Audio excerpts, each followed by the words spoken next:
La semana pasada ya hemos hablado nosotros de la formación del edema, hablamos del temita este de la presión hidrostática, de la presión osmótica que la proveen las proteínas plasmáticas, hablamos condiciones donde estas condiciones se alteran y entonces puede provocar eso el edema.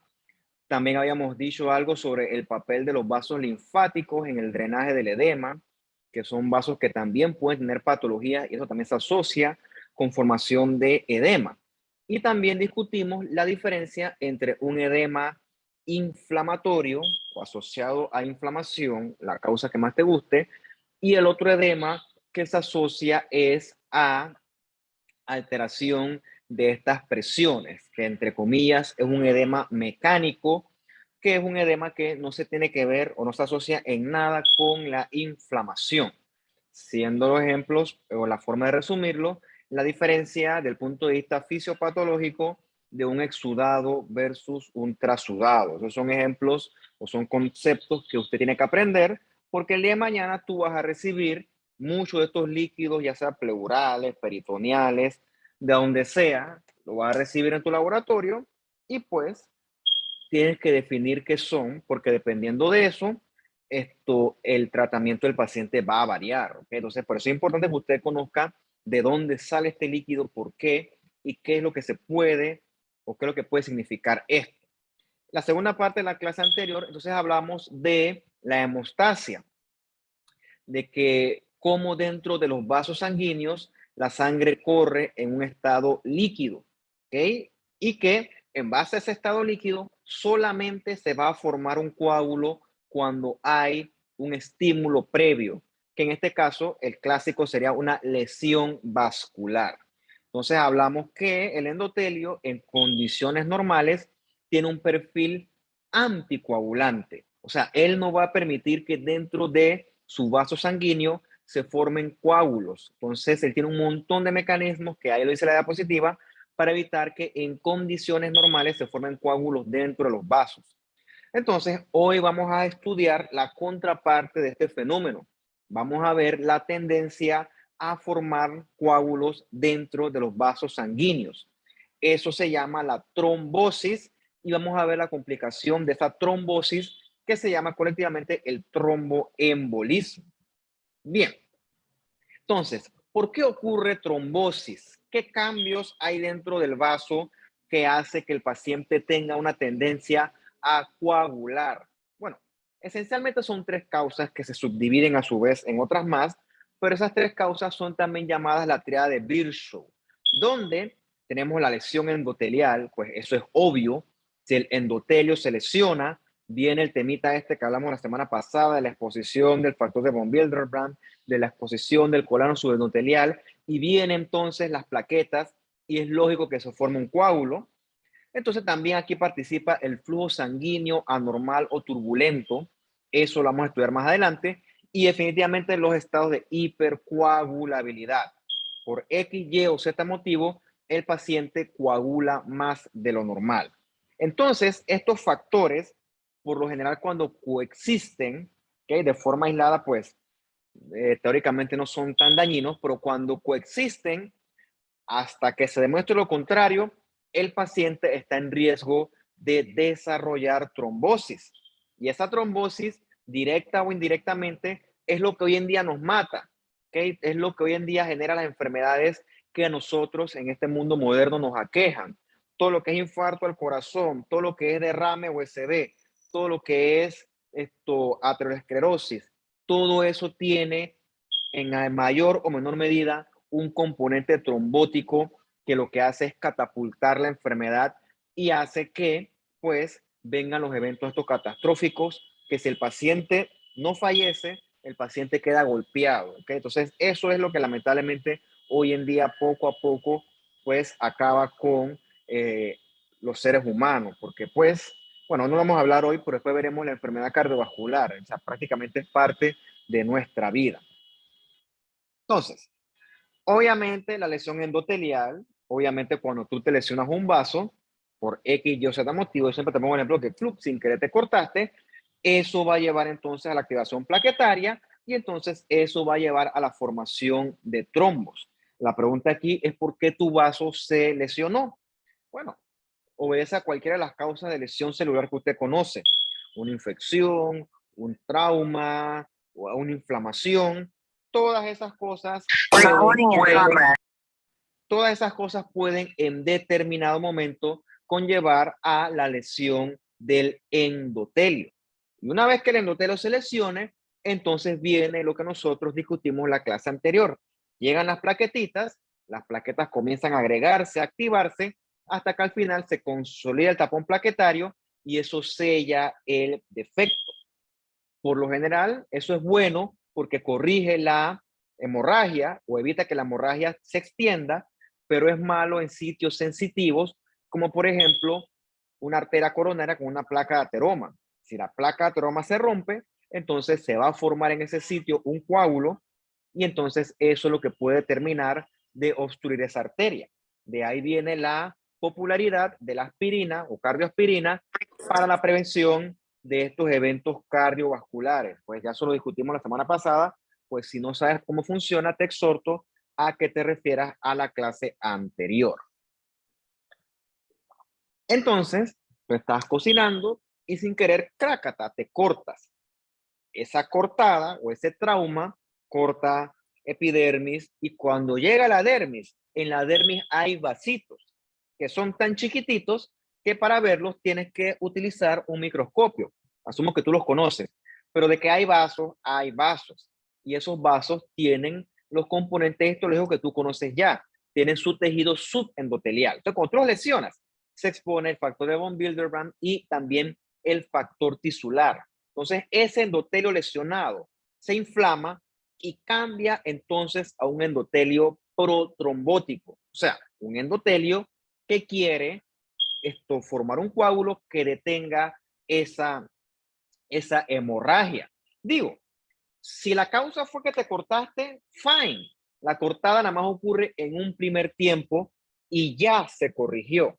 Entonces, en este caso, no me preocupa porque es una lesión celular que, entre comillas, es controlada. Pero ¿qué ocurre si es una infección que yo no estoy controlando y lesiona vasos? Eso es peligroso. ¿O qué ocurre si yo tengo un proceso inflamatorio de base, una enfermedad autoinmune, por ejemplo, que yo no estoy controlando? Bueno, eso también entonces me expone a lesión endotelial hasta que yo no corrija lo que está ocurriendo. Una anomalía metabólica, un flujo anormal. O sea, la lesión endotelial es inofensiva siempre y cuando tú controles el agente ofensor. Pero si tú no lo controlas, el paciente va a tener tendencia a coagular. ¿Okay? Entonces, ahí el asunto sí se pone un poco más peligroso. Entonces, ya sabemos nosotros que cuando el endotelio sufre lesión, la tendencia de él va a ser a coagular. El efecto neto de ese estado protrombótico o procoagulante va a ser esa formación del trombo que nosotros ya discutimos en la clase anterior. El endotelio va a tener cambios procoagulantes, como que expresa menos trombomodulina, que es una cascada hace que se exprese más trombina, y esto favorece entonces la agregación plaquetaria, se disminuyen los factores anticoagulantes y también hay efectos antifibrinolíticos. De forma neta, todo eso lo que favorece es la formación de un coágulo. Por eso es que el endotelio activado es un endotelio procoagulante o un endotelio protrombótico. Bien, esa es la primera variante de Virchow. Esa es la más obvia, la lesión vascular. Vamos a estudiar otras que son el flujo sanguíneo anormal o turbulento y la éstasis vascular. Bien, ¿qué ocurre? Este flujo sanguíneo anormal ocurre en vasos o se da en vasos donde la sangre corre a mucha velocidad. Ese sitio es en la sangre arterial y también dentro del corazón. De eso vamos a hablar más adelante. Mira, por ejemplo, es como cuando tú vas al río, ¿okay? Y te pones abajo unas piedritas. ¿Okay? Te pones a amontonar las piedritas, pasa una represa y en ese sitio, hasta que tú no selles todo, en ese sitio el agua va a correr con más violencia. Si tú no controlas ese flujo del agua, llega un punto en el que el agua corre con tanta violencia que si tú no lo cuidas, el agua te va a tumbar tu intento de represa. O sea, el agua tiene, la corriente del río tiene la suficiente fortaleza para tumbarte tus piedritas. Bueno, algo similar ocurre con la sangre arterial de nosotros. Nuestra sangre arterial corre o fluye con mucha velocidad dentro de nuestros vasos. ¿Ok? Fluye con tanta velocidad que si el flujo es turbulento, por ejemplo, esto que tú ves aquí, una arteria que la pared está engrosada, un buen ejemplo es en la aterosclerosis, la sangre normalmente debe fluir en una sola dirección, en un flujo laminar, en un flujo controlado.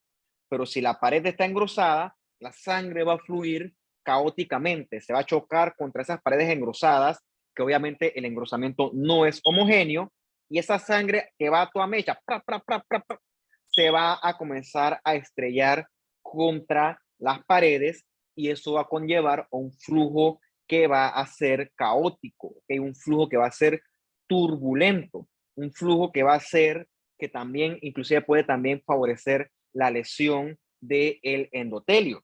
Un buen ejemplo que tú puedes hacer ahorita que termina la clase, bueno, vas a la cocina, abres la pluma y el agua cae en una sola dirección. Ese es el flujo normal, o sería el flujo normal laminar de las arterias, donde las células van hacia el centro y hacia la periferia va una capa de plasma. Eso hace que la sangre fluya de una forma bien smooth, una forma bien así, bien lisa, bien como que se desliza prácticamente la sangre dentro del vaso cuando eres la pluma. Bueno, ahora abre la pluma y agarra una cuchara y métela. Quedas todo salpicado. ¿Ok? ¿Por qué? Porque tú, al meter la cuchara, hiciste que el flujo fuera turbulento. Ahora imagínate que eso pase dentro de tu arteria. La sangre comienza a correr para todos lados, se choca contra las paredes, regresa y a veces como taca hasta hace flujo contracorriente. Llega un punto donde la sangre se comienza a estancar.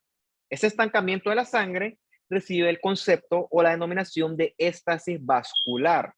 Esa éstasis vascular es peligrosa sobre todo a nivel de la formación de trombos venosos. ¿Okay? Ahorita vamos a hablar más de ella. Entonces, los factores de riesgo van a depender dependiendo del tipo de vaso que te interese. ¿Okay? Obviamente la turbulencia sanguínea es peligrosa donde el flujo sanguíneo es violento, es rápido. Eso ocurre en las arterias, mientras que el estancamiento de la sangre, o sea, esa éstasis vascular, me va a preocupar más a mí es en la circulación venosa. Algo raro aquí. Bien, ¿qué ocurre? La sangre dentro del vaso sanguíneo debe correr, ¿ok? Debe fluir, que quizás es la palabra que estaba buscando. Pero cuando hay flujo turbulento o éstasis vascular, los eritrocitos comienzan a hacer mucho contacto con nuestro endotelio. Entonces, eso, por así decirlo, eso molesta al endotelio y después de mucho contacto repetitivo, el endotelio comienza a activarse porque él percibe que está bajo ataque. Él percibe algo anormal. Y cuando se activa, quiere decir que él cambia de ser un endotelio anticoagulante a ser un endotelio procoagulante. ¿Cómo hace eso? Gracias a cambios en la expresión de sus genes que ocurren en respuesta a ese flujo sanguíneo anormal. La éstasis vascular, literalmente ocurre esto que está acá. La sangre se queda estancada. ¿Okay? Eso también va a favorecer que las células entren en contacto con el endotelio.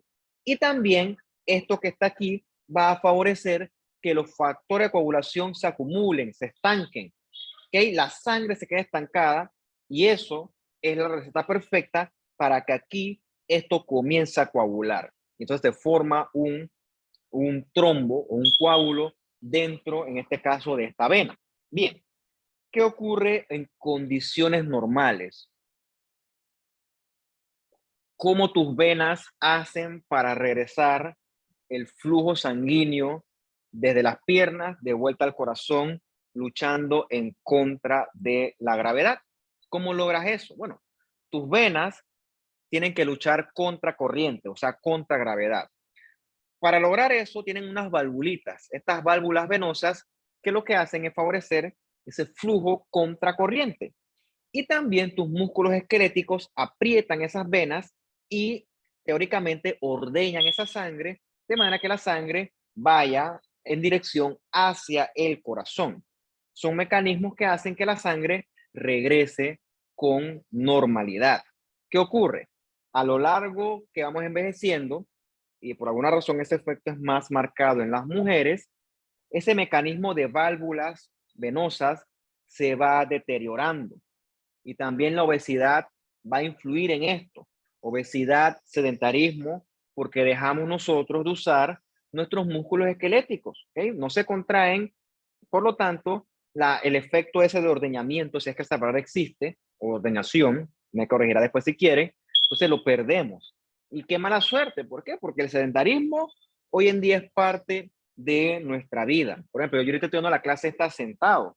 A veces me paro cuando me canso, pero esencialmente mi trabajo, el 90% yo lo hago sentado, ¿ok? Me guste o no me guste, es sedentario y no lo puedo hacer parado, ¿ok? Entonces gran parte del trabajo de nosotros, nuestra vida es sedentaria, nos guste o no nos guste, ese es el estilo de vida moderno. No es como en el pasado que tenemos que cazar, qué sé yo, mamuts y pelear contra tigres y entre de sable. Y pues obviamente en el pasado no, los cavernícolas no se morían de infarto del corazón, ni de derrame, ni de hipertensión.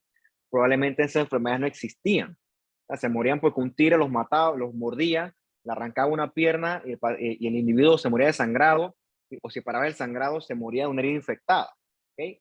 Pero hoy en día estas enfermedades son consecuencia de nuestros propios estilos de vida moderno. Eso me parece perfectamente lógico y entendible. Pero bueno, eso de los estilos de vida y la enfermedad cardiovascular lo vamos a ampliar mucho más la próxima clase, de la enfermedad cardiovascular como tal y de la enfermedad de los vasos sanguíneos también. Bueno, con el tiempo las válvulas venosas estas se van deteriorando y la sangre, en vez de fluir hacia arriba, o sea, hacia el corazón, la sangre comienza poco a poco a ir regresándose y se estanca. ¿Ok? Puede que tú camines, etcétera, y eso ayuda. Pero poco a poco, como es tendencia, tú caminas menos, menos, menos, porque te haces más viejo y subes de peso. Eso yo creo que hasta cierto punto, pues no es evitable. Eso es parte de envejecer. Hasta que, si no haces algo al respecto, tus venas quedan completamente o quedan lo suficientemente inhabilitadas para devolver efectivamente la sangre y todo se queda estancado. ¿Ok? Flujo contracorriente, más éstasis vascular, eso es receta perfecta para una éstasis, ¿ok? Perdón, para una trombosis, producto de esa éstasis vascular, y más porque se suma el contacto de las células con el endotelio. Eso activa el endotelio, entonces eso es 2 más 2. Si le sigues corriendo, el paciente está en riesgo de desarrollar una trombosis, en este caso venosa, ¿ok? Y todo fue culpa, pues, de nuestros estilos de vida. O sea, esto es prevenible, ¿ok? Es prevenible y es abordable. Bien, el flujo sanguíneo turbulento, ¿cuándo lo vemos? Cuando la pared de la arteria sufre cambios. El mejor ejemplo de esto es en la placa de ateroma, ¿ok? Mira, esta arteria que está limpia, que la luz está completamente permeable, la sangre fluye, ¡fum! ¡Fum! Fluye con toda la libertad del mundo. Pero en esta placa que estoy escribiendo aquí, la sangre tiene que chifiar la placa y no la puede chifiar, se golpea contra la placa. Y cada vez que el corazón late, la sangre bombea y el tono vascular va a hacer que la sangre lateral golpee esa placa. ¿Okay? Cuando la placa está chiquita, el flujo sanguíneo, perdón, quizás será un poquito turbulento, pero tú sabes muy bien que la placa llegó para quedarse y la placa no se va a hacer más chiquita. La placa va a crecer probablemente con los años y eso lo que va a hacer es que el flujo sanguíneo cada vez sea más y más y más y más turbulento. ¿Ok? Y esta turbulencia del flujo va entonces a exponer o va a predisponer a que el paciente tenga riesgo de trombosis. Peor todavía, acuérdate que esa sangre pácata golpea con fuerza cada vez más esa placa de ateroma. Así como en el río, las piedritas son golpeadas por la corriente del río y la tumba. Bueno, así mismito, esa sangre golpea esa placa de ateroma y poco a poco la va lesionando, la va erosionando, va a sangrar. Y cuando eso sangra, ya tú sabes lo que va a ocurrir. El mismo ejemplo ocurre en un infarto al corazón. Cuando el paciente se infarta, esa masa de ventrículo que murió deja de latir adecuadamente, o mejor dicho, deja de latir, ¿ok? Dependiendo del tamaño del infarto, pues mayor cantidad de tejido queda no contráctil. Y si no se contrae, la sangre se queda estancada en ese sitio, ¿ok? Entonces, eso es un factor de riesgo para éstasis vascular. Y en el aneurisma, que es lo que está acá, ves que la está gorda, está dilatada la pared de la arteria y ahí la sangre fluye de una forma normal, fluye contracorriente, o sea, se altera el flujo sanguíneo, ¿ok? Entonces, eso también es un factor de riesgo para un flujo que sea caótico. Lo otro que ocurre también es en esta arritmia tipo fibrilación atrial. Yo creo que ya se lo he dicho, ¿no? En esa arritmia hay una imagen por aquí que yo vi ya. Ok, no hemos llegado allá. Cuando llegue la imagen se lo explico, ¿ok? Para que usted lo entienda mejor. Y el otro ejemplo es la anemia falciforme. Vamos a explicarle por qué. Bien, primero, en la anemia falciforme, que yo asumo que usted pues conoce mejor que yo, pues yo soy hematólogo, ni quiero serlo, ni pretendo serlo, nuestros eritrocitos sanos tienen la capacidad de deformarse y pasar a través de los capilares más chiquititos, ¿ok? Hay veces que hasta un capilar solo aloja un solo eritrocito y él se deforma y pasa sin problemas.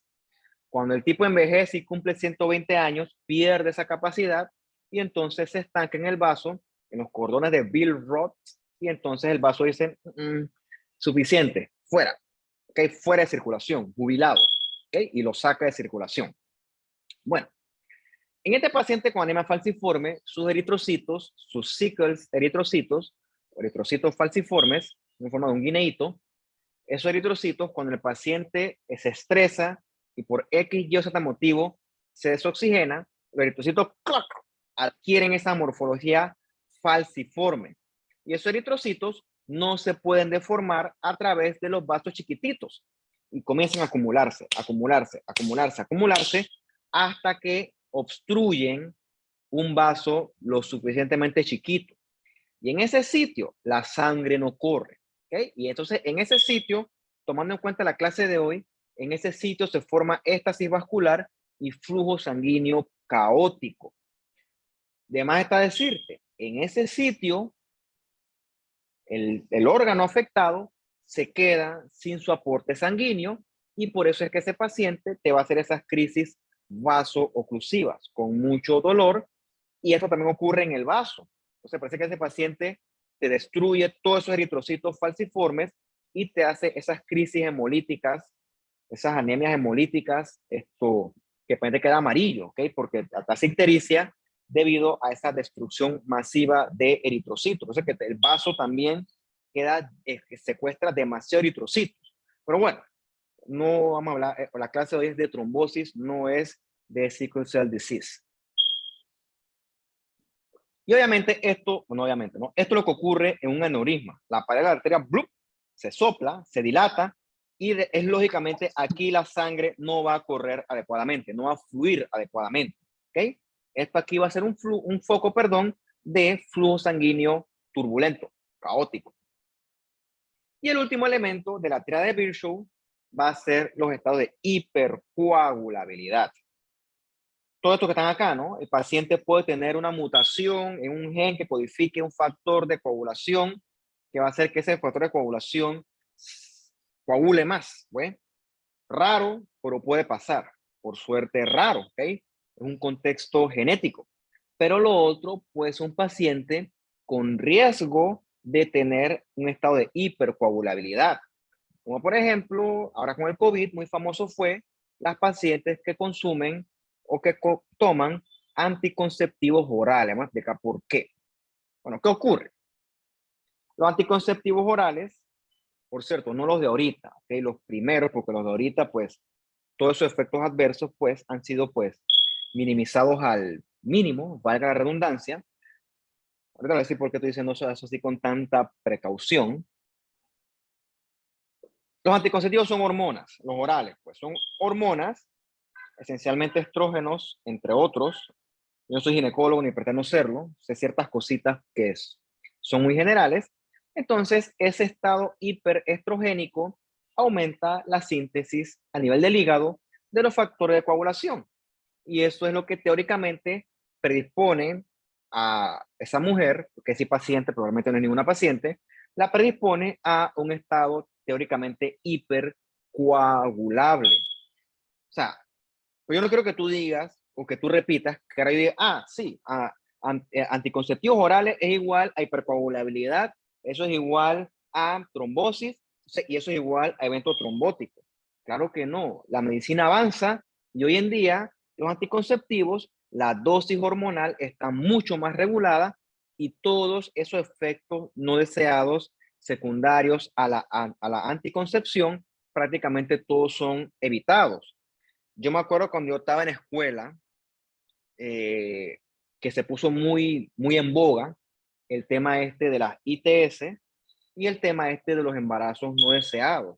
¿Okay? Eso se puso en papel, eso era el tema este de la educación sexual. El tema este de cómo colocar un condón o un preservativo, es que la palabra condón es fea, vamos a decirle preservativo. Que de nada te sirve a ti querer usar un preservativo para protegerte si no te lo sabes colocar. ¿Okay? Si te lo colocas mal, es el equivalente, pues, de no haberte puesto nada. Entonces, parece tonto, parece repetitivo, pero toca enseñar cómo se coloca eso. No subestimen a la gente. No creas que eso es fácil, no creas que es lógico. Dejando eso de un lado, se les proponía a las adolescentes y adultas jóvenes usen anticonceptivos, ¿okay? Ya que tienes tu pareja estable y digamos que el riesgo de infecciones no existe porque pues, es una pareja estable, pero no quieres quedar embarazada, es perfectamente comprensible. Entonces, utiliza anticonceptivos. Pero en ese entonces se promulgaba que los anticonceptivos engordaban, que producían acné, etcétera. Un montón de efectos que para una mujer joven, en general para una mujer, eran no deseados. Eso es cierto que ocurría antes. ¿Por qué ocurre? Pues eso lo podemos discutir en otro momento si así les interesa. Pero lo cierto es que con los anticonceptivos nuevos, modernos, en el 2022, todos esos efectos no deseados se han disminuido al mínimo. ¿Ok? La medicina avanza, no estamos estancados en hace 20 años. No, la medicina de ahora, todos esos efectos no deseados, todos se han reducido a un mínimo. ¿Ok? Incluyendo este tema de los estados hipercoagulables asociados a anticonceptivos orales. O sea, en ese sentido, esto forma parte de la historia de la medicina.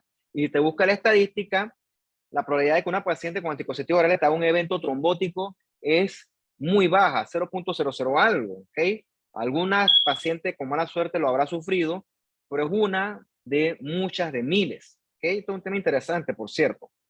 En ese sentido, el embarazo te coloca en una posición similar. ¿Okay? En el embarazo se producen mucho cambio hormonal, sobre todo mucha producción de estrógeno. ¿Okay?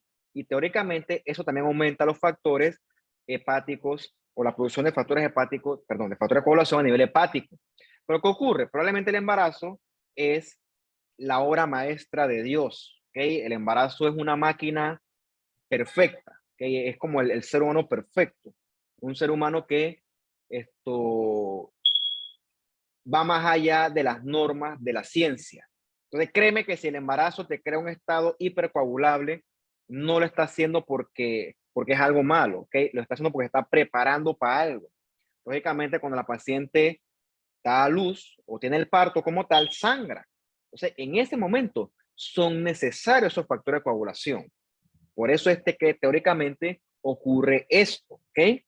Entonces, es cierto que hay cierta riesgo de trombosis en la embarazada, pero digo, ¿no? Tiene que haber otros factores. O sea, el embarazo puramente como tal no es una enfermedad, por lo tanto no te ponen ese riesgo.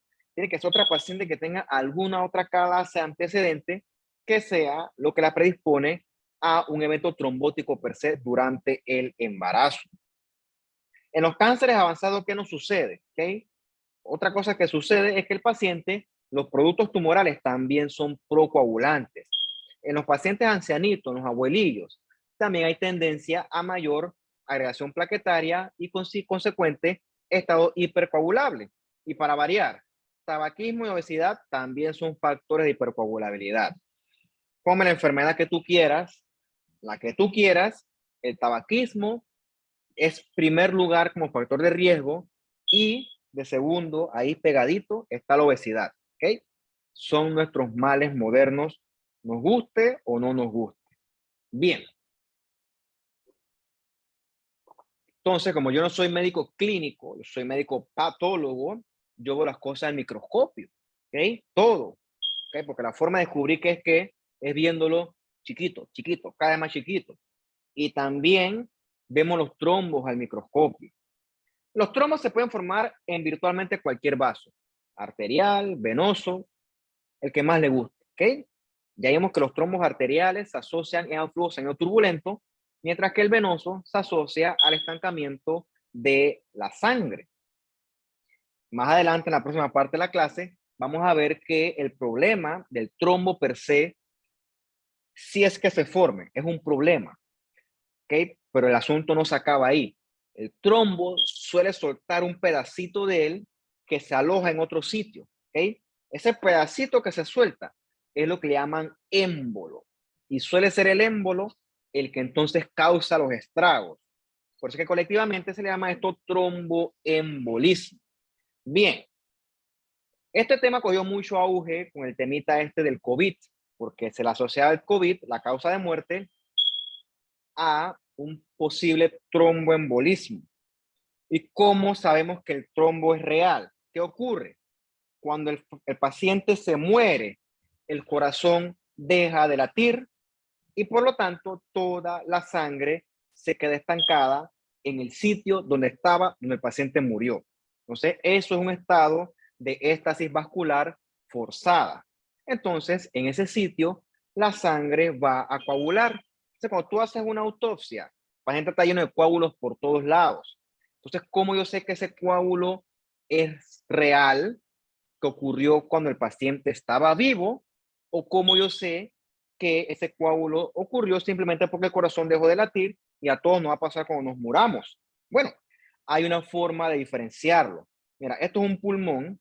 Aquí ves a la periferia los espacios alveolares. Y aquí ves una gran arteria. Y ves toda esta bola que está ocupando la luz vascular. Bueno, eso es un émbolo, ¿ok? Pero ese émbolo tiene una parte roja que es eritrocitos y tiene una parte rosada que es fibrina. La fibrina es un fenómeno de la coagulación que ocurre en pacientes vivos, ¿ok? Esa alternancia, esa patrón que alterna líneas rojas con líneas rojas con líneas rosadas, eso se llama líneas de Sand. ¿Okay? Cuando tú ves un trombo con líneas de Sand, quiere decir que ese trombo ocurrió en un paciente que estaba vivo. ¿Okay? Quiere decir que ese paciente tenía una trombosis. Y si está en la arteria pulmonar, quiere decir que probablemente ese paciente falleció de un tromboembolismo. Probablemente. Hay otras causas de muerte, ¿no? Pero bueno, en un paciente que muere, el tromboembolismo, perdón, el trombo no se ve así, se ve todo rojo, ¿ok? Entonces, esa es una forma de evitar matar a un paciente de tromboembolismo cuando en verdad nunca fue así, gracias a poder ver las líneas de sangre. Eso es raro que se ve ahorita, por cierto, ¿no? Ya ahorita mismo, pues, que el paciente fallezca de tromboembolismo, no hace falta una autopsia para comprobarlo. Hoy en día eso se sabe desde antes. Los trombos que ocurren dentro del corazón se llaman trombos murales. ¿Okay? Por lo general ocurren en el contexto de una arritmia, porque el corazón late de una forma anormal y eso predispone a flujo caótico y a estasis vascular, en el mismo contexto de un infarto donde el corazón, la contractibilidad se afecta. También puede ser iatrogénico, puede ser que al paciente le están haciendo un cateterismo, instrumentan el corazón y sin querer lesionan la pared del endocardio y eso sangra, ¿ok? No es que ocurra, pero pues está descrito que puede ocurrir. Entonces, por ejemplo, esto que está acá a la esquina superior derecha, esto es un corte axial de un corazón, corte transversal también le llaman, ¿no? MB, que es el músculo del ventrículo, este que es más grande es el ventrículo izquierdo, y LAA, esto es la arteria, es decir, la aurícula izquierda, ¿ok? Y ves todo esto que ocupa, todo esto parece como una piedra, parece. Esto es un coágulo, ¿ok? Esto es un trombo que está ocupando prácticamente toda la aurícula izquierda, ¿ok? Un trombo. Eso no debería estar ahí. Eso ocurre en el contexto de arritmias, sobre todo la fibrilación auricular. Y del trombo que ocurre en el contexto de la aterosclerosis, ya le hemos mencionado, pero créanme que vamos a hablar con mucho más detalle en su respectiva clase, pero ya usted lo conoce hasta el momento. Bien, el que sí vamos a hablar esta clase es el trombo venoso. Bien, el trombo venoso cuando ocurre en la vena, pues eso es perjudicial, pero el verdadero daño ocurre cuando ese trombo lleva mucho tiempo ahí, al punto que ese trombo suelte pedacitos de él, que esos pedacitos se propagan siguiendo la línea o el camino hacia el corazón. En ese momento, eso se transformó entonces en un émbolo, ¿ok? Entonces, el sitio más común para la formación de esos trombos, que si le da chance, embolizarán, es en las venas profundas de las piernas. Es el sitio más común. Ya les expliqué cómo ocurre por el tema este de las válvulas venosas que se van haciendo defectuosas y cómo se asocia eso al sedentarismo. Pues creo que no hay que repetirlo. O sí. Vamos a repetirlo, ¿no? Pero de una forma un poquito más rápida, ¿no? La sangre fluye gracias a en la vena, perdón, fluye gracias a la acción de las válvulas venosas, también lo pueden encontrar como valvas venosas, y también ocurre gracias a la acción de contracción de los músculos esqueléticos de las piernas. Con el tiempo, la acción de las valvas o las válvulas se va perdiendo, ¿ok? Sobre todo en mujeres. Entonces, eso va a favorecer que la sangre se comience a estancar, ¿ok? Y se forma un trombito chiquitito. Y ese trombito entra en contacto con más eritrocitos, con más plaquetas, con más leucocitos, y el trombito crece, crece, crece, crece, crece, crece. ¿Y por qué crece? Porque en ese sitio el flujo sanguíneo es anormal y esto predispone a éstasis vascular. Crece tanto que puede obstruir el miembro afectado, en este caso la pierna afectada. Y cuando tú obstruyes un vaso sanguíneo, sobre todo una vena, usted ya sabe que eso va a aumentar la presión hidrostática. Y el aumento de presión hidrostática fuga líquido hacia afuera del vaso sanguíneo en cuestión. Por eso es que ese paciente te puede hacer edema del miembro inferior afectado. Edema, enrojecimiento y también le puede doler. Eso ocurre cuando gran parte de la vena está entonces obstruida, ¿ok? Hasta que se muestre lo contrario, ese paciente tiene una trombosis venosa de ese miembro inferior. ¿Okay? Eso, repito, o tienes solamente una pierna hinchada, está roja y te duele, a mí me preocuparía. ¿Okay? Y yo nada pierdes con ir a descartar, pues, pero sí perderías mucho con dejar que eso evolucionara solito. O sea, que si tú es una sola pierna hinchada, pues a mí me preocuparía sinceramente. Entonces, ¿qué ocurre? Eso no para, ¿ok? Cada vez más el trombo sigue creciendo más y más, hasta que eventualmente si le da chance, él va a soltar un pedacito de él. Ese pedacito que sueltas sí viaja por la sangre. En ese momento se va a formar un émbolo, ¿ok? En este momento es un tromboembolismo y el problema va a ser a dónde va a parar ese embolito. Eso es lo que a mí, a uno sí le preocupa. ¿A dónde va a llegar ese embolito? Bien, se formó el trombo, ¿ok? Y vamos a decir que el paciente no se murió. El paciente sobrevivió al evento trombótico y bueno, dependiendo de ese desenlace, el paciente va a sufrir 4 posibles desenlaces. Uno malo es que el trombo crezca, crezca, crezca, crezca y crezca. Eso va a seguir esto conllevando comorbilidad. Si eso sigue, puede que el émbolo embolice, perdón, puede que el trombo embolice. Eso también es malo. Un escenario bueno es que el trombo se puede disolver gracias a nuestros propios mecanismos fibrinolíticos, ¿ok? Cuando esto ocurre, ocurre en trombos que son jovencitos, ¿ok? Trombos de poca edad que son disolvibles aún. Entonces, los productos de esta disolución de ese trombo es lo que usted mide en el laboratorio como dímero D, ¿ok? Repito, se eleva en muchas otras cosas, pero cuando un dímero está elevado, dímero D está elevado, eso te orienta a que el paciente está en un estado de trombosis, ¿ok? No es que el trombo produce dímero D, sino que los productos del intento de disolución de ese trombo, eso es lo que se traduce como dímero D. Repito, esta disolución solo aplica para trombos recientes, que es un trombo que ya se ha consolidado, ahí no hay fibrinolisis que entre, ¿ok? O que aplique. Y lo otro que puede ocurrir cuando son trombos de toda la vida, ¿okay? Eso ocurre sobre todo en el paciente diabético, que las arterias de las piernas todas se le aterosclerosan, si es que esta palabra existe. La arteria tapada comienza a hacer unos canalitos, ¿ok? Estos canalitos aquí, eso se llama organización del trombo. Entonces, es como si tú tuvieras algo bloqueado y tú le haces unos huequitos para que el agua corra. O sea, como decirlo así, tú arreglaste la fuga, ¿no? Tú provocaste una fuga y sí, eso sirve, ¿ok? Pero ¿qué ocurre? Esto de ahí se puede infectar, ¿ok? Entonces, bueno, entre infección y tromboembolismo, pues yo creo que la infección, pues, es menos peor. Pero bueno, esos son los posibles desenlaces del trombo. Bien, el trombo no va a causar estragos dependiendo de qué sitios obstruya y de su capacidad de hacer embolismo. En el caso del trombo venoso, va a crecer y va a obstruir esa vena. Eso va a aumentar la presión hidrostática de ese vaso y por lo tanto al paciente se le va a edematizar el área afectada. Se la pone rojo también por la congestión. Suele ocurrir, repito, en las piernas, ¿ok?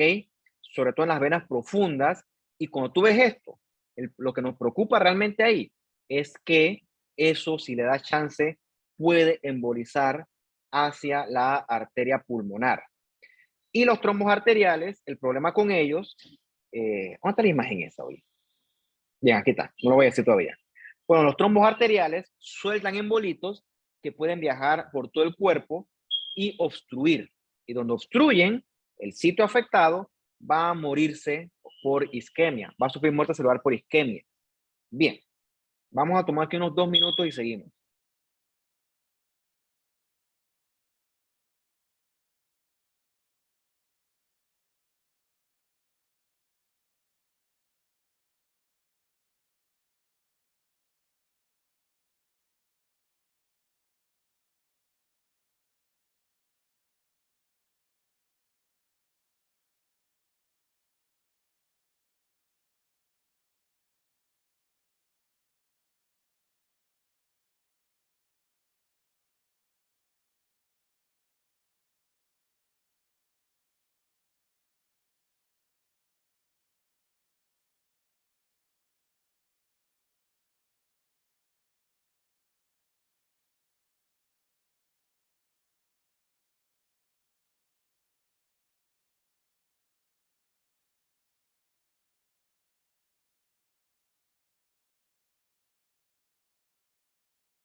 Listo, sigamos entonces. Entonces, hablando de las trombosis venosas, en general, su localización habitual es en las venas de las piernas. Pueden ser tanto las superficiales como las profundas.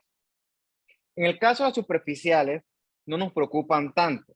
Se asocian, por ejemplo, las varices venosas y no nos preocupan porque no embolizan, ¿ok? O no es que no embolicen, es menos probable que embolicen. Se asocian, repito, más a esas úlceras venosas que duelen, son molestas, son feas, son de difícil manejo y se pueden infectar. La que sí nos preocupa es la trombosis, perdón, de las venas profundas de las piernas, como la poplitea, la ilíaca o la femoral. ¿Por qué? Porque en esas venas profundas de más calibre, ahí el trombo sí tiene la tendencia a embolizar y se va eso hasta los vasos pulmonares. Entonces, ese sitio afectado, la paciente va a tener dolor, aumento de volumen, ¿ok? ¿Y qué ocurre? No siempre provoca estos síntomas de alarma. ¿Okay? El paciente no siempre te hace una clínica tan florida y lo que puedes debutar con una embolización al pulmón. Puede ocurrir también. Entonces, estas que están acá son las clásicas varices venosas. Hay una obstrucción o hay una limitación del flujo venoso y entonces las venitas se estancan de sangre. ¿Ok? Porque se supera la capacidad de ella de poder albergar sangre y la vena ¡pum!, se dilata. Eso es lo que significa una varice. Estéticamente, pues son feas, no son bonitas, son algo desagradables, pueden doler, pero fuera de eso, pues no van a matar al paciente. Sí se pueden complicar con estas úlceras venosas que son dolorosas, son de difícil manejo, se puede sobreinfectar, pero no va a comprometer como tal la vida del paciente, muy distinto a la contraparte venosa profunda. Entonces, pues esto todo ocurre porque algo está molestando o algo no está permitiendo que la sangre venosa fluya adecuadamente, entre otros factores que no corresponden directamente a esta clase. La que sí nos preocupa a nosotros es esta que está acá, la trombosis venosa profunda. Por lo general se asocia a la éstasis vascular. Entonces, para entender esto, tienes que buscar qué pacientes son los que están en riesgo de sufrir una éstasis vascular, se lee eso, y también cuando hay un estado de hipercoagulabilidad. Eso es otra cosa que tienes que entender. O sea, esto no es espontáneo, ¿ok? La formación de ese coágulo ocurre porque hay factores de riesgo que lo predisponen. Por ejemplo, un paciente con falla cardíaca, para que la sangre no puede regresar al corazón y la sangre se va a quedar estancada acá abajo. Entonces, eso es un factor de riesgo para éstasis vascular que eventualmente se puede asociar a una desarrollo de una trombosis venosa profunda.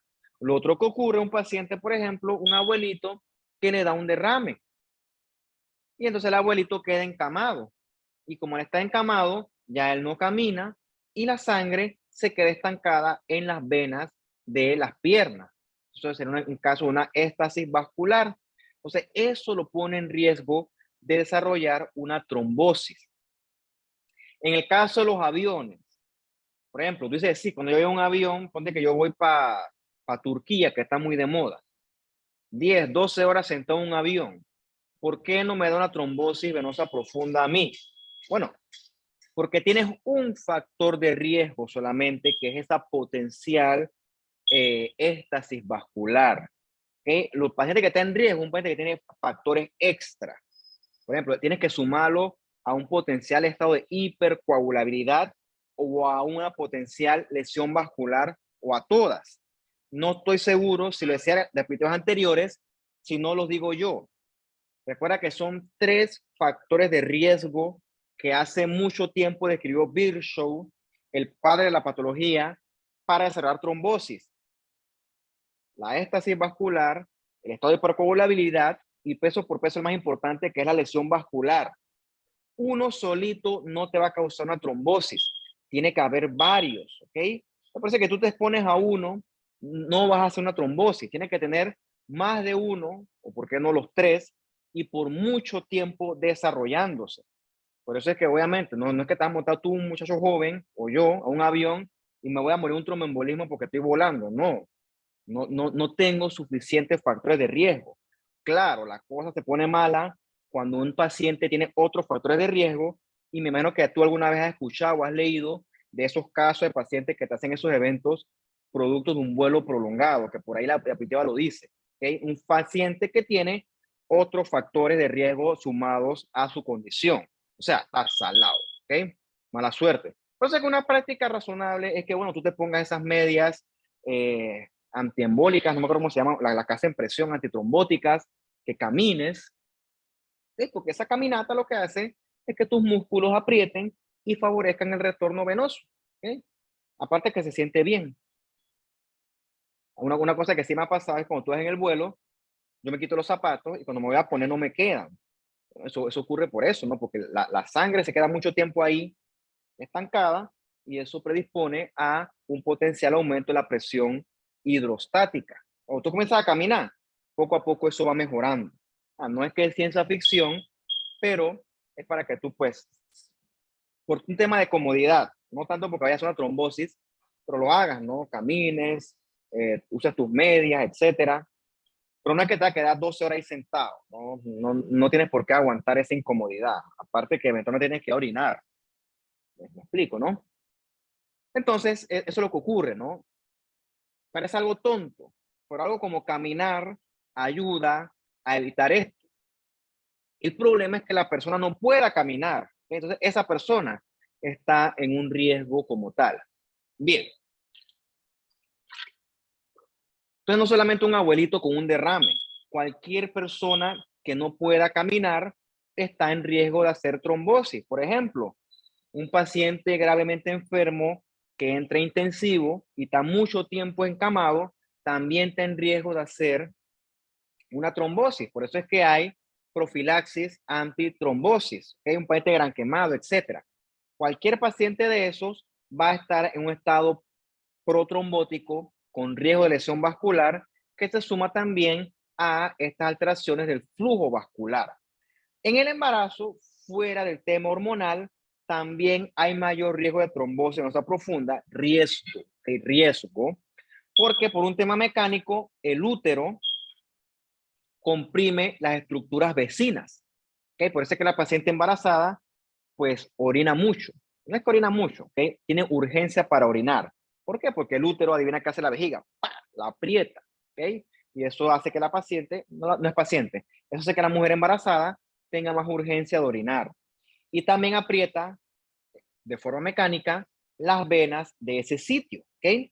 Aprieta las venas de ese sitio, en ese sitio el retorno venoso es más dificultoso y entonces eso aumenta la presión hidrostática y por eso es que la paciente embarazada te puede, algunas, no todas, hacer edema de miembros inferiores, porque el útero en crecimiento está presionando todas las estructuras, incluyendo las venas de ese sitio. ¿Ok?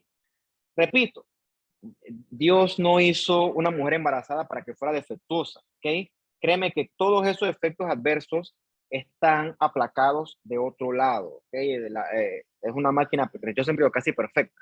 Bien, en el caso de la parte arterial, ya dijimos que la placa de ateroma se puede ulcerar secundario al flujo turbulento y eso va a favorecer que sangre y se forme un trombo arterial. O sea, ahí es que viene el infarto.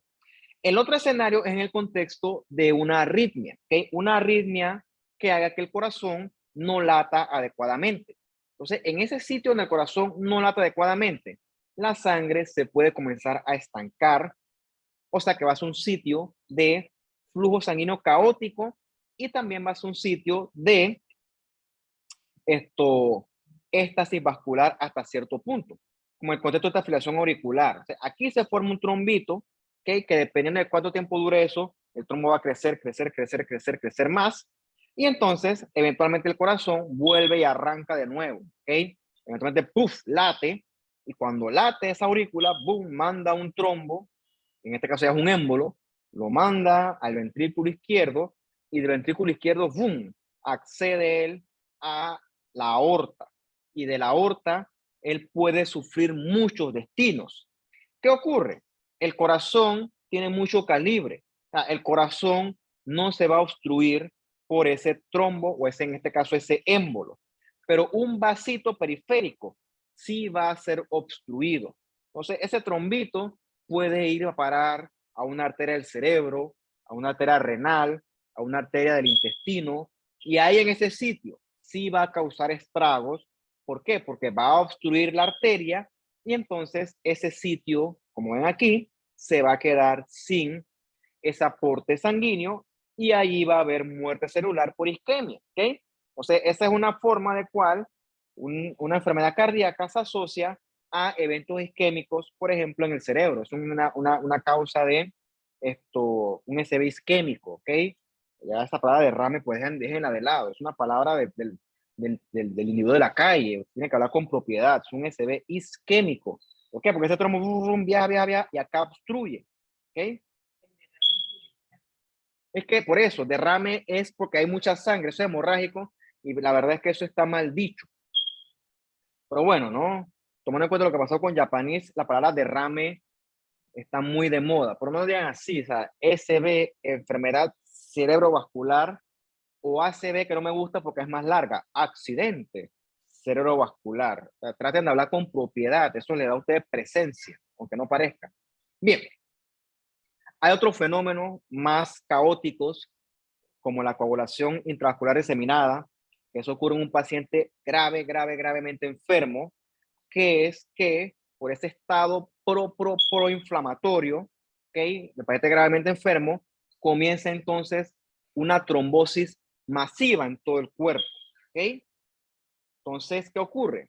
Hay un estado hipertrombótico, hiperprotrombótico, que rápidamente consume plaquetas y consume factores de coagulación.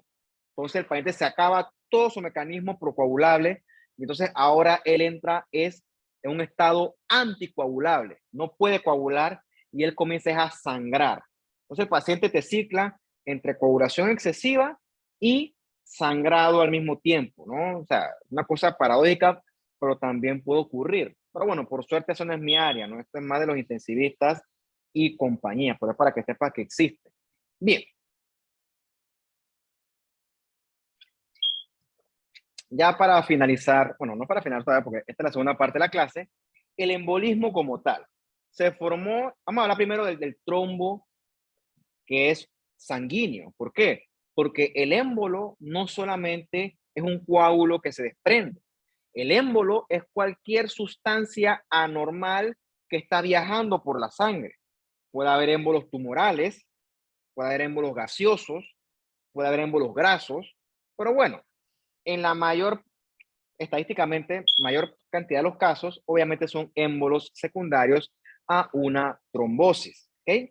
Y digamos que el paciente hizo una trombosis venosa profunda que dejaron correr y se soltó el émbolo y viajó hasta acá.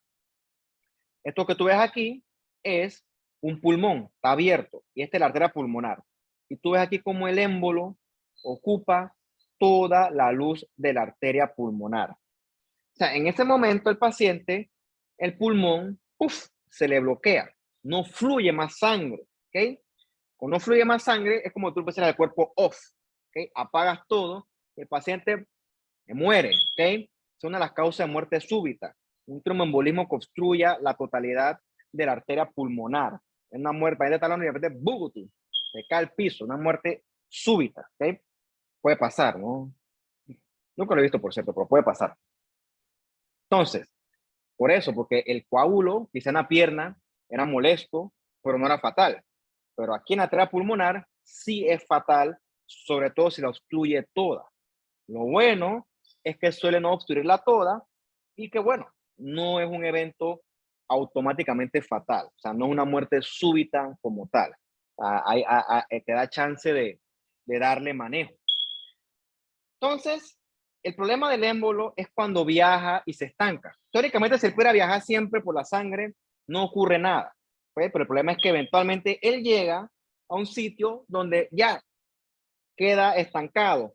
Entonces, en ese sitio va a provocar obstrucción.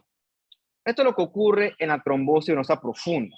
Al paciente se le forma un trombo en una vena profunda de la pierna. Ese trombo crece lo suficiente para desprender un embolito, que también puede ser un embolote, y por un tema anatómico que ustedes conocer ya, eso llega eventualmente a la vena cava, ¿ok? La vena cava inferior. ¿Y dónde desemboca la vena cava inferior? Aquí, en la aurícula derecha.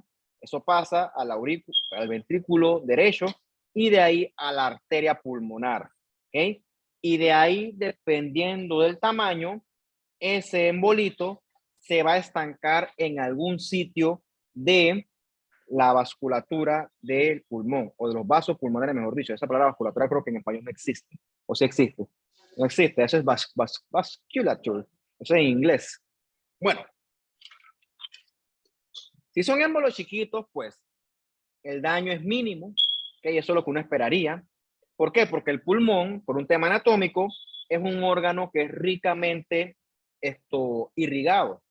Si tú me tapas una arteria acá, probablemente el pulmón tiene otra que le va a proveer aporte sanguíneo.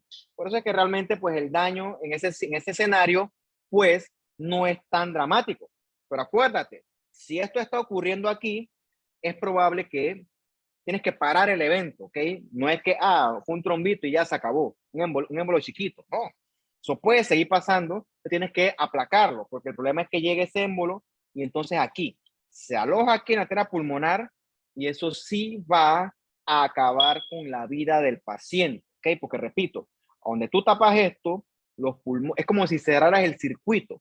El pulmón se queda sin sangre, el corazón se queda sin sangre y es como si tú, ¡clac!, cierras todo. Mi carro está obstruyendo. Hablando de obstrucciones. Sorry.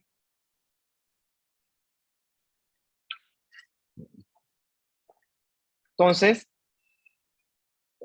algo que era en papel prevenible, como una trombosis venosa profunda, se complica y puede comprometer la vida del paciente cuando se transforma en un tromboembolismo pulmonar. ¿Okay? ¿Qué se hace o no se hace? Yo no sé, eso no me corresponde a mí. A mí me corresponde explicar el mecanismo fisiopatológico. ¿Ok? Bueno, tú tienes, sí, pues, tienes que destaparlo, exacto. Tú tienes que hacer que esto esté permeable. Pero bueno, yo sé que a usted tampoco le interesa eso, así que no vamos a hacer mucho detalle en eso. Bien, hay otras cosas más raras, pero que sí existen, como el embolismo graso. Por lo general se asocia a una fractura grande. Tú sabes que los huesos no son completamente sólidos. Como tú partes un hueso, hasta luego, el hueso tiene dentro médula ósea. Y la médula ósea tiene grasa. Y esa grasita se puede liberar y viajar por el sistema circulatorio del paciente. Y en esos sitios puede obstruir.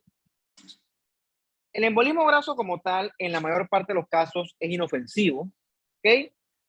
Pero puede ocurrir. Lo que pasa con el embolismo graso es que proporciona o activa las plaquetas y en ese sitio provoca inflamación. Ahí es que provoca daño. Pero la grasita como tal, pues es esencialmente inofensiva. Ve aquí el vasito bien bonito y ve los adipocitos en la luz del vaso. Acá también ves una arteria, parece una arteria para mi gusto. Ves aquí lo blanco que son los adipocitos y el problema es que ese adipocito atrajo inflamación. Hay leucocitos y hay depósito de fibrina. Entonces ese embolito puede crecer y puede obstruir. Otro escenario donde puede ocurrir esto, somos que ustedes dan curso de cuidados intensivos, así. Curso de cuidados, primero auxilios, es lo que estaba buscando. Curso de RCP. Entonces, hay veces que tú das el RCP, sobre todo en un abuelito que está en los huesitos. Y tú, pum, pones tus manos en el esternón y usas todo tu peso. O sea, entonces que eso es como un vector, ¿no? Porque tienes que tener la extremidad totalmente extendida y la fuerza vectorial, ¡pah!, le aprieta el tórax al paciente, siendo la intención imitar los latidos del corazón. Que es como si tú agarras la bomba del corazón y tú le dieras latidos trácata, trácata, trácata, artificiales, por así decirlo. Esa es la intención de la reanimación cardiopulmonar. ¿Qué ocurre? El corazón no está directamente en la pared del tórax. Entonces tú pusiste tus manos con todo tu peso y tú, ¡crack! Y lo primero que tú escuchas es un traquido. Cuando eso ocurre, tú le fracturaste una costilla al paciente. ¿Okay? Eso también se asocia a embolismo graso. Parece que tú estás emocionado y dices, bueno, el paciente está en paro, el RCP, ¡prac, prac, prac! Todo fracturado la costilla, ¿no? Bueno, no quiero hacer eso, pero el paciente está muerto, ¿ok? El paciente está muerto en mi cara. Si yo no hago esto, el paciente va a seguir muerto. Así que yo creo que pues es razonable, pues, una costilla rota, pues, es sopesable. Yo creo que sí. Raro, pero también existe, es ese embolismo de líquido amniótico. El líquido amniótico es el que está dentro de la cavidad uterina cuando la paciente está embarazada. Entonces puede haber ruptura de la membrana o ruptura de una vena uterina que hace que por alguna razón, eso es bien raro, ¿okay? Eso es extremadamente, yo nunca lo he visto, siempre lo veo en los libros, pero se cuela ese líquido amniótico a la circulación materna y ahí causa estragos, no porque obstruya, sino porque gatilla los factores de coagulación y provoca una coagulación masiva, ¿ok? Eso es bien grave y como dice aquí, ¿no? 80% va a ser mortal. Entonces, por suerte nunca lo he visto. Y lo que tú ves esto, ves estos filamentitos. Eso es queratina. ¿Okay? Eso es queratina de las celulitas del feto que él desprende. Entonces, eso es un embolismo de líquido amniótico. Raro, por suerte, ¿no? Pero pues mortal. Lo otro que se asumo que se han escuchado es el mito de la jeringa. ¿Okay? Que agarras una jeringa, o usted que hacen funciones venosas, que no le puede inyectar aire al paciente porque si no el paciente se va a morir. Bueno, eso en gran parte es un mito. Es cierto que si tú agarras una jeringa con aire y funcionas una vena, tú le estás metiendo al paciente, vamos a decir que 10 cc de aire, ¿okay? Y ese aire pasa a la circulación venosa y eso corresponde a un émbolo gaseoso. ¿Qué ocurre? Lo que tiene la jeringa es muy poquita cantidad de aire para poder hacer daño. Probablemente ese aire que tú le inyectas al paciente, todo se va a eventualmente reabsorber antes de poder causar un potencial daño. Entonces, pues desde el punto de vista práctico, inyectar aire accidentalmente en una punción venosa u otro procedimiento de esta naturaleza, tiene que ser mucho aire que tú metas y a mucha velocidad para que al paciente eso le conlleve una comorbilidad real. Por eso es que en gran medida es un mito, ¿no? Tiene que meterle una aspiradora, no, o un soplete de aire para que el paciente realmente tenga una consecuencia realmente pues preocupante. 10 cc de aire, etcétera, pues no es tanto la cantidad, sino también la velocidad con la que le metes el aire, eso es lo que va a comprometer a vida al paciente. En un procedimiento tipo punción, es poco probable que eso ocurra, ¿ok? Porque todo eventualmente se reabsorbe. Donde se ocurre es con los buzos, ¿ok? Porque ellos respiran con cambios atmosféricos bien dramáticos y también con mucho nitrógeno en el aire que inspiran. Entonces, ese nitrógeno, las burbujitas se fusionan y pueden hacer una burbuja muy grande que sí puede ser peligroso, ¿ok? Por eso es que a los buzos les enseñan a cómo descender y cómo ascender. O sea, una persona que no sabe bucear no puede bucear. Eso tiene su entrenamiento. ¿Por qué? Porque sí es cierto que esa coalición de burbujita de aire puede sí causar daño. Por eso es que eso tiene su técnica y su respectivo entrenamiento. Con respecto a la trombosis, bueno, eventualmente el trombito puede viajar y en el caso del arterial, y donde viaja, obstruye y ahí va a provocar lesión celular por isquemia con eventual necrosis y eso es lo que tú le llamas, desde el punto de vista coloquial, un infarto, ¿ok? Esta diapositiva yo la quiero quitar a veces, pero la dejo porque realmente quiero que le quede claro que el infarto no es una condición exclusiva del corazón. Cualquier tejido que reciba aporte sanguíneo arterial se puede infartar. O sea que todos los tejidos se pueden infartar. Hay infartos pulmonares, hay infartos cerebrales, como este que ves aquí, hay infartos intestinales, hay infartos renales, hay infartos prácticamente de todo, ¿ok? Entonces, por eso es que la dejo aquí para que usted se quite ese concepto de que el infarto es una condición exclusiva del corazón, porque no lo es. Infarto puede ocurrir en cualquier parte o cualquier órgano del cuerpo. Entonces, los infartos van a cambiar dependiendo de su cantidad de hemorragia. Están los rojos, que por lo general son en la obstrucción venosa, que se da porque a esos sitios aún llega sangre, porque suele ser sitios con circulación extra, o sea, circulación colateral, como queda aquí, como este pulmón. Ves que el infarto es bien oscuro. La contraparte es el infarto blanco, ¿ok? Por lo general obedece a una obstrucción arterial y ocurre en sitios con circulación terminal. ¿Qué quiere decir circulación terminal? Que solamente tengo una vía de irrigación. O sea, si tapé esa vía, ya se acabó. La contraparte es la circulación colateral, que si yo tapo esta aquí, hay otra por acá que me va a proveer aporte sanguíneo, ¿ok? Porque, por eso es que los órganos con circulación terminal sufren más, como el corazón, como el riñón y también grande parte del cerebro, ¿ok? El infarto blanco es un infarto clásico de la necrosis coagulativa, ¿ok? Que ocurre por obstrucción, repito, arterial. Entonces, hay muchos factores que van a influir en cómo la oclusión vascular o la obstrucción vascular va a afectar la zona involucrada. Por ejemplo, si yo tengo circulación lateral, eso me va a salvar el órgano afectado. Por eso es que órganos como el pulmón o el hígado toleran relativamente mejor una obstrucción vascular, mientras que el riñón, que nomás tiene una sola rama que lo irriga, el riñón no lo aguanta bien. Obviamente también la velocidad de la obstrucción. Si la obstrucción es súbita, el infarto va a ser súbito. Mientras que si la obstrucción es progresiva, puede que el cuerpo tenga chance de desarrollar circulación colateral. Pero digo, eso no ocurre de un día para otro, eso toma años.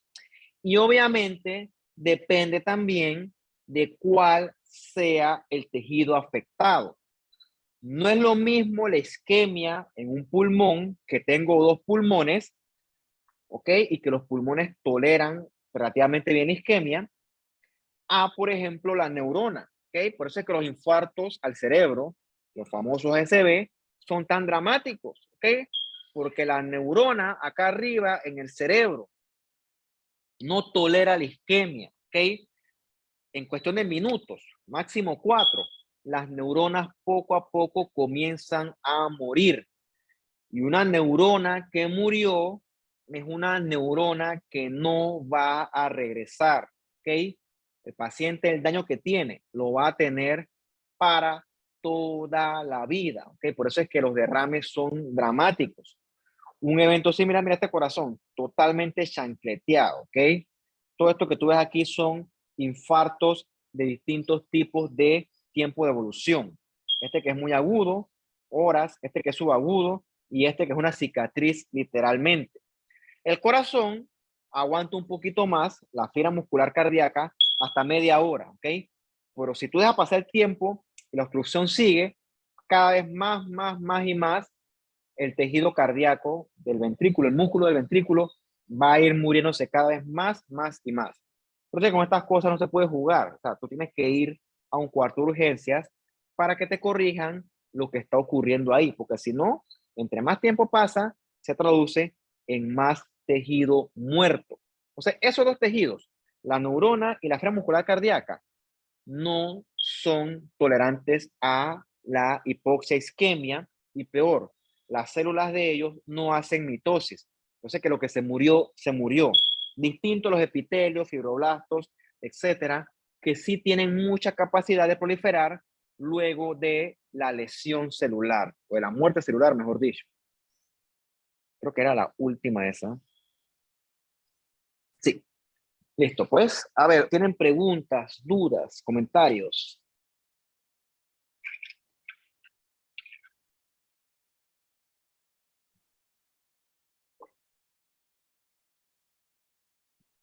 Bueno, para variar, sé que es mucho material. analícenlo, estudienlo, repásenlo, y si después de hacer ese ejercicio les surgen dudas, pues yo estoy a la orden. Bueno, los dejo para hacer sus actividades, su quiz, que hoy tiene un poquito más de tiempo, y bueno, vamos a ver cómo les va. Espero yo que bien, nunca sabemos, pero bueno, chao, cuídense y que estén bien. Hasta luego. Chao, profe. Chao, chao, chao, chao.